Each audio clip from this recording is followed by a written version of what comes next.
means that I'm doing my monthly book review and then my books for next month. Again, all of these sorts of videos like will have spoilers in them.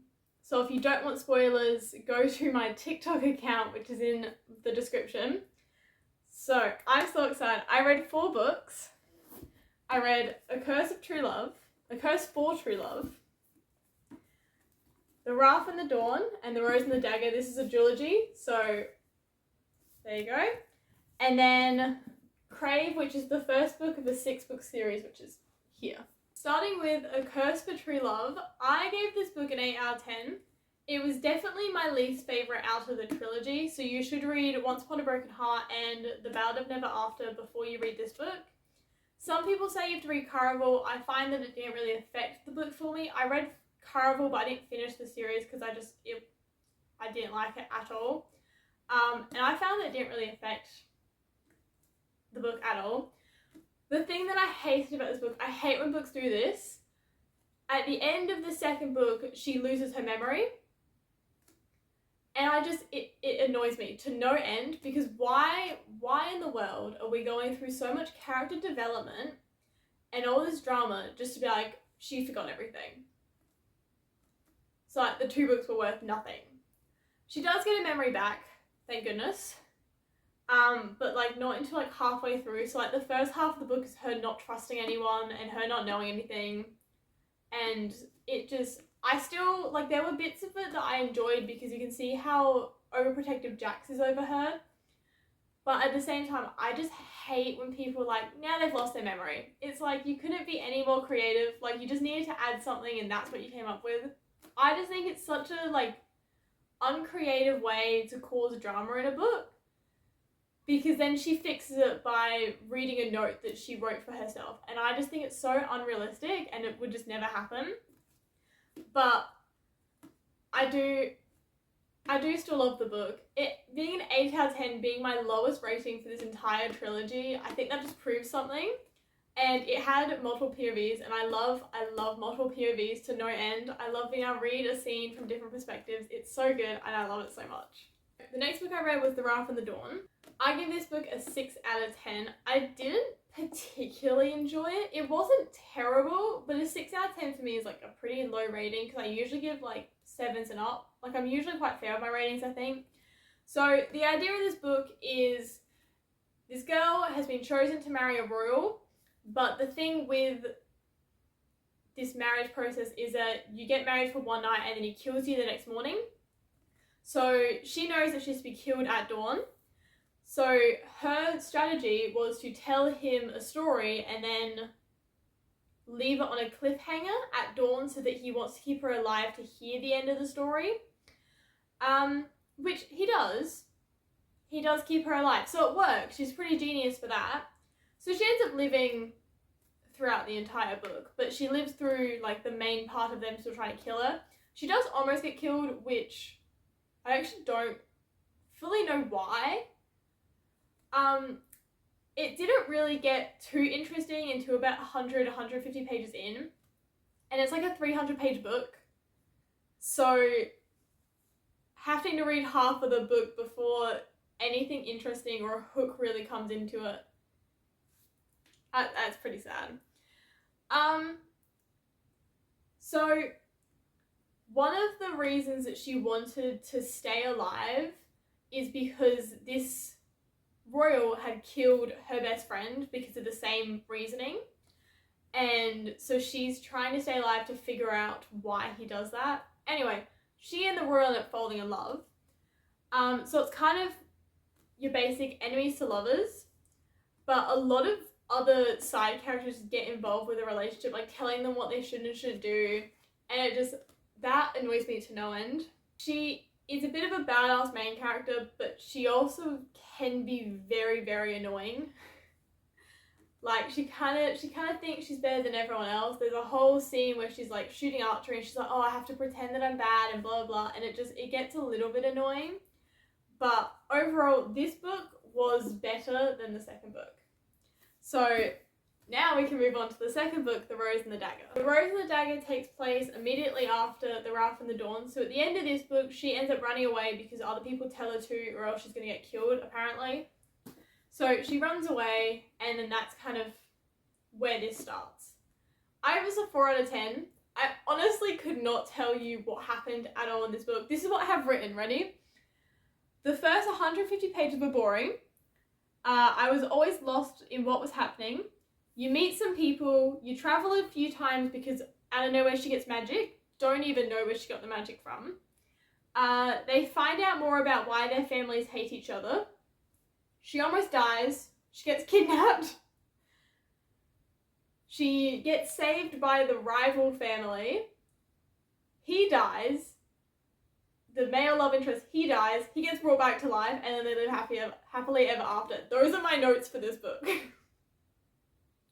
I could not tell you beyond that what happened. I know that she randomly gets magic. I know that they travel a lot. I know there was some weird tension with some other dude, which I don't remember why. But that was fun. And then, yeah, out of nowhere, she gets I don't even remember the context of it. She just almost dies, and then she gets randomly kidnapped. And I don't know who kidnaps her. I don't know how it happened. That's how lost I was. Like, the biggest plot of her being kidnapped, I was so lost. Then a rival family that you hear about once in this book and just appear in this book a second time save her. And then out of nowhere, the male love interest dies. And then he's brought back to life through magic. I don't remember how he died. I think he got stabbed.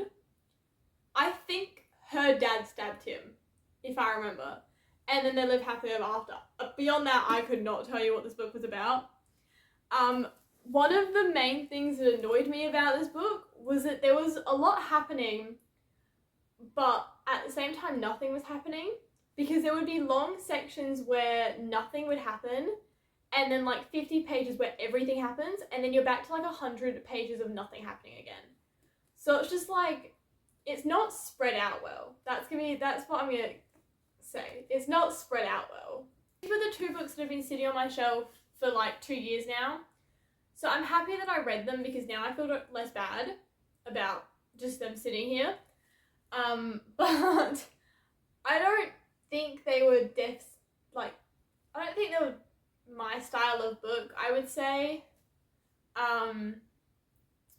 Yeah, I'm going to blame it on that, it being not my style of book. The last book, I finished this, like, literally before I started filming. I wanted to finish this before I started filming.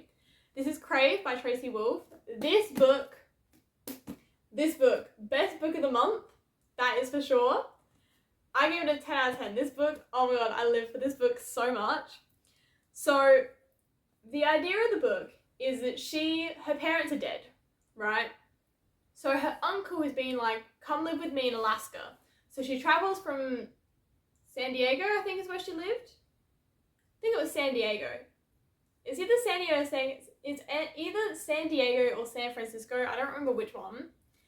But she travels from there to Alaska, and her uncle is like the principal of this school. And the school, everyone's saying it's a terrible version of Twilight, which I kind of see because even like other people are saying it's versions of Twilight. The school is an elite school for witches, shapeshifters, and vampires. So when they say shapeshifters, they mean dragons and werewolves. And she is a lone human, like she's the only human. So the book is fated mates, so the male love interest and her are fated mates. There is so much drama in this book. Everyone's constantly trying to kill her, which I love. Because it shows how overprotective the male love interest is, and it still has like a cute romance. So it's definitely your romantasy sort of book. The female main character is so good. She's seen as a little bit annoying because she's like, you know, the weakest one, and she's always seen as a bit of a weakling because she's a human compared to like literal monsters. But overall, I thought she was quite funny. I thought she was quite like sassy, and I really like that in a main character. Someone that can like shake things up. The male love interest. This male love interest. You do not understand the love I have for Jackson. Oh my god, this dude, I need someone like this in my life. Everyone, as soon as she gets in and like, you know, gets his attention the first day, because he goes up to her to try and scare her because like he's trying to warn her away from the school and ends up just catching his attention instead. And then everyone's like, don't talk to him, he's dangerous, like don't interact, keep your distance. This dude, dangerous is not a word anyone else would use to describe him, because she told him once that she wanted to see Aurora Borealis. And so he took her to see Aurora Borealis. He's not dangerous, he's just a cutie patootie who can do no wrong. He does murder some people, but Aurora Borealis, the way he took her to see Aurora Borealis, it's so cute. There's whole scenes where she like sprains her ankle and so he like carries her. He like, you know, is really overprotective. I love him so much. This man, I love him. I love him so much. I kid you not. Definitely recommend. Definitely a good book. I'm definitely gonna read it again. So that takes us to what my reads are for next month. So because Crave is the first book of a series, naturally I need to follow up with the rest of the series. So, Crush,